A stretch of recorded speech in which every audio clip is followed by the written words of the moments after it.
તો પોલીસે આરોપીની ધરપકડ કરી છે। ભચાઉ નજીક વોંત ઓવરબ્રિજ નીચે થયેલ વૃદ્ધની હત્યાના મામલે મોટો ખુલાસો થયો છે। પ્રાથમિક તપાસમાં સામે આવ્યું છે કે આ હત્યા કોઈ સામાન્ય વિવાદ નહીં પરંતુ આડા સંબંધોના કારણે બની હતી।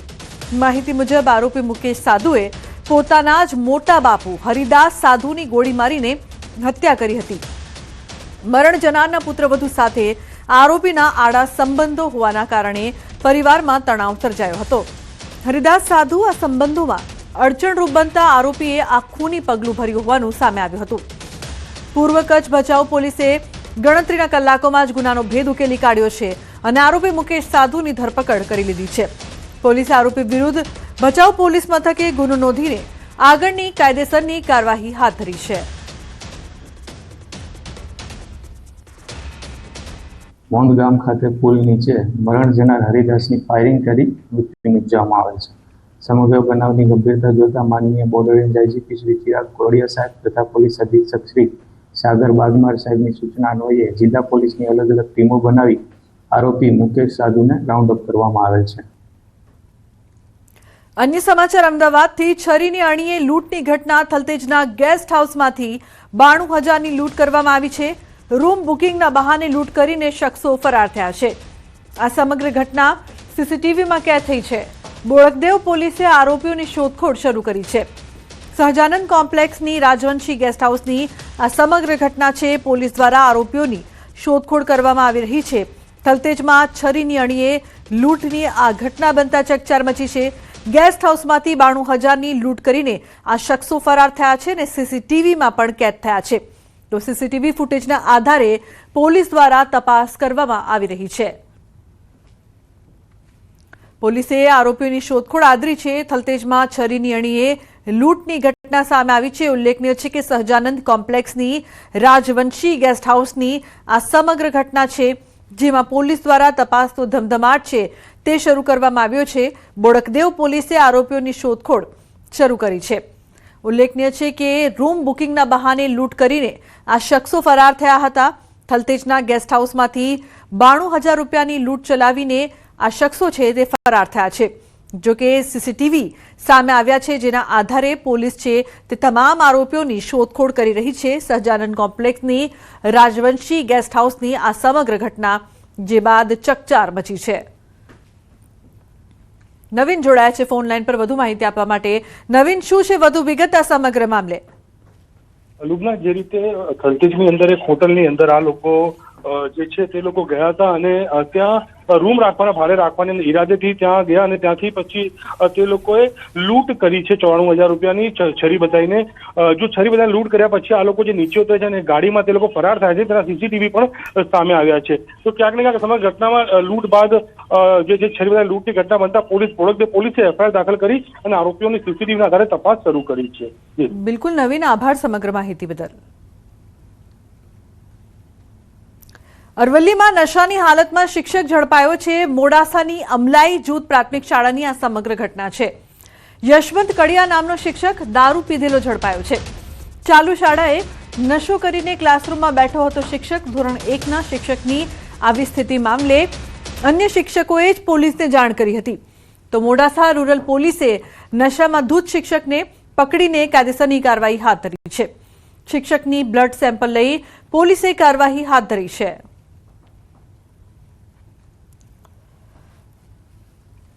બીજી તરફ મહેસાણા ઊંઝા હાઈવે પર આપઘાતની ઘટના સામે આવી છે। રામોસણા બ્રિજના છેડે યુવાને આપઘાત કર્યો છે। યુવાને ટ્રેલર નીચે પડતું મૂકીને આપઘાત કર્યો છે। પૂરપાટ ઝડપે જઈ રહેલા ટ્રેલર આગળ યુવાને પડતું મૂક્યું તો ટ્રેલર નીચે કચડાતા મોત થયું છે। યુવાનની આપઘાતના સીસીટીવી વિડીયો સામે આવ્યા છે। મૃતકના ભાઈએ ટ્રેલર ચાલક સામે અકસ્માતનો ગુનો નોંધાવ્યો છે। તો રામોસણા બ્રિજના છેડે યુવાને આપઘાત કર્યો। આપઘાતની આ ઘટના છે તે સીસીટીવીમાં પણ કેદ થઈ છે જેમાં જોઈ શકાય છે કઈ રીતે આ યુવક ત્યાં જાય છે અને ટ્રેલર નીચે પડતું મૂકીને આપઘાત કરે છે। આ સમગ્ર ઘટના છે તે સીસીટીવીમાં કેદ થઈ છે। યુવાને આપઘાત કેમ કર્યો તે તમામ અંગે પોલીસ તપાસ કરવામાં આવી રહી છે પરંતુ હાલ તો મહેસાણાની આપઘાતની આ ઘટના છે તે સીસીટીવીમાં કેદ થઈ ગઈ છે। તો આ સમગ્ર મામલે હાલ પોલીસ દ્વારા તપાસ છે તે કરવામાં આવી રહી છે। જો કે મૃતકના ભાઈએ ટ્રેલર ચાલક સામે અકસ્માતનો ગુનો નોંધાવ્યો છે. અમદાવાદના ધંધુકામાં હત્યાના આરોપીના ગેરકાયદેસર દબાણો પર બુલડોઝર અને હથોડો ફરી વળ્યો છે. હાલ બુલડોઝર હત્યા કેસના મુખ્ય આરોપી રિઝવાનના ઘરે પહોંચ્યું. ઘરની બહારનું ગેરકાયદે બાંધકામ હટાવવામાં આવશે. અંદાજિત 1984માં બનેલા છે ગુજરાત હાઉસિંગ બોર્ડના મકાનો. રિઝવાન બાદ સમીરના ઘરે પણ તપાસ કરવામાં આવશે. બંનેના મકાનના દસ્તાવેજી પુરાવા તપાસ્યા બાદ કાર્યવાહી થશે. તો મકાન માલિકી અને તમામ આધાર પુરાવા 7 દિવસમાં રજૂ કરવા માટે આદેશ આપવામાં આવ્યા છે. તો આરોપીના મકાન છે તે તોડી પાડવામાં આવશે. ઉલ્લેખનીય છે કે રિઝવાન બાદ સમીરના ઘરે પણ તપાસ થશે. પહેલા આરોપીઓને તોડ્યા અને હવે આરોપીઓના મકાન છે તે તોડવામાં આવશે. મકાન માલિકીના જે પુરાવા છે, જે કાગળ છે, તમામ આધાર પુરાવા 7 દિવસમાં રજૂ કરવા પડશે અને તે બાદ આ કાર્યવાહી છે તે કરવામાં આવશે. બંનેના મકાનના દસ્તાવેજી પુરાવા તપાસ્યા બાદ કાર્યવાહી થશે. ઉલ્લેખનીય છે કે મકાન માલિકી અને તમામ આધાર પુરાવા 7 દિવસની અંદર રજૂ કરવા પડશે તેવા આદેશ આપવામાં આવ્યા છે. ઉલ્લેખનીય છે કે જે પ્રકારથી 1984માં બનેલા છે ગુજરાત હાઉસિંગ બોર્ડના મકાનો, રિઝવાન બાદ સમીરના ઘરે પણ તપાસ કરવામાં આવી રહી છે. તો હાલ બુલડોઝર છે તેના દ્વારા કાર્યવાહી કરવામાં આવી રહી છે. કેસનો મુખ્ય આરોપી રિઝવાન, જેના ઘરે ટીમ પહોંચી છે, તપાસ હાલ થઈ રહી છે. અમદાવાદના ધંધુકામાં હત્યાના આરોપીના ગેરકાયદેસર દબાણો પર બુલડોઝર છે તે ફરી વળ્યું છે.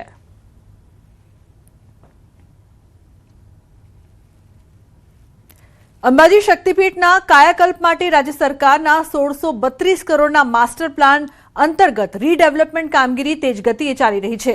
કોરિડોરના માર્ગમાં આવતા નડતરરૂપ બાંધકામો અને દબાણોને દૂર કરવાની પ્રક્રિયા યુદ્ધના ધોરણે હાથ ધરાઈ છે. જેમાં આજે સરકારી બંગલા સહિત અનેક દબાણો પર જેસીબી કાર્યવાહી હાથ ધરી રહી છે. અંબાજી મંદિરને મહાકાલ, લોક અને કાશી વિશ્વનાથ ધામની તર્જ પર ભવ્ય કોરિડોર બનાવવાનું નક્કી કરાયું છે, જેથી ભાદરવી પૂનમ જેવા મોટા મેળાઓ દરમિયાન ભક્તોને વધુ સુવિધા મળી શકે. તો દબાણો પર ડિમોલિશનની કામગીરી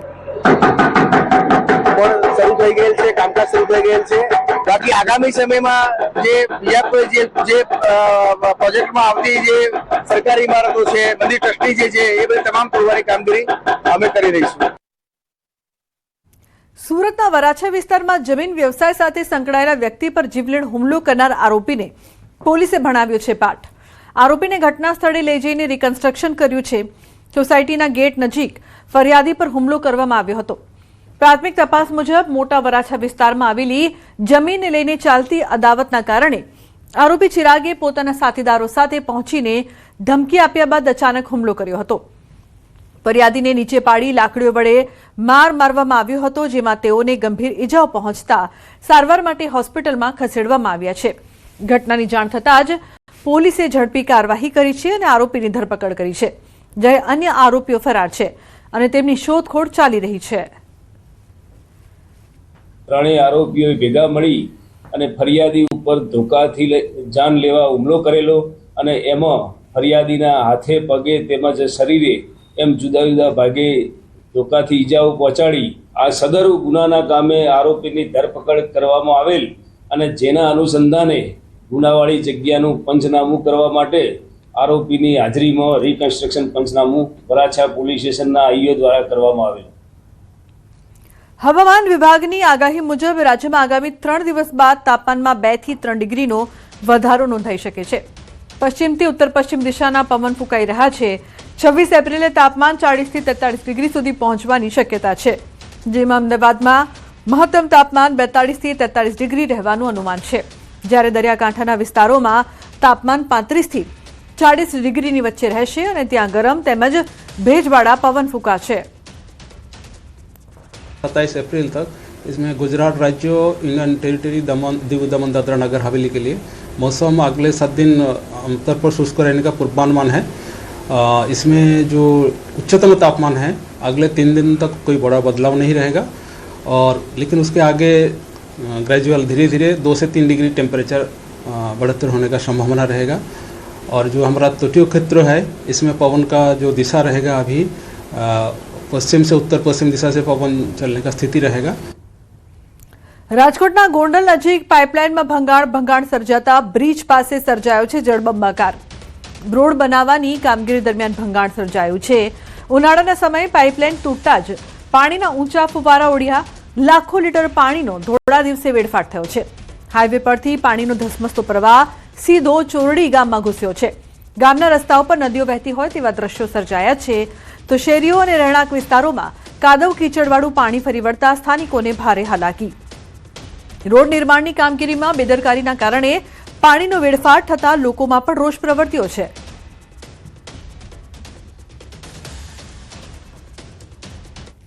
જૂનાગઢ માર્કેટિંગ યાર્ડમાં ગીરની પ્રખ્યાત કેસર કેરીની આવકમાં નોંધપાત્ર વધારો થયો છે, જેના કારણે બજારમાં ભાવમાં ઘટાડો જોવા મળી રહ્યો છે. છેલ્લા એક મહિનામાં 50,000થી વધુ બોક્સની આવક નોંધાઈ છે અને હાલમાં દરરોજ 5 થી 10,000 બોક્સ માર્કેટમાં આવી રહ્યા છે.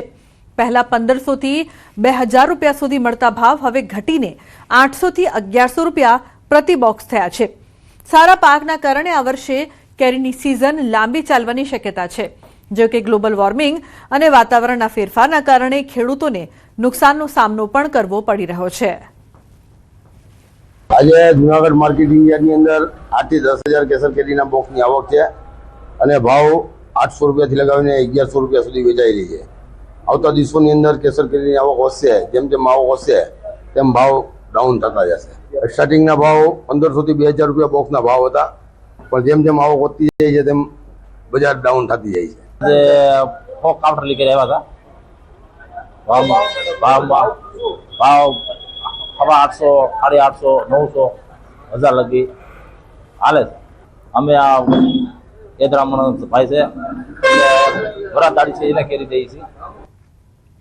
રાજકોટ ગ્રામ્ય એસઓજી પોલીસે ગોંડલના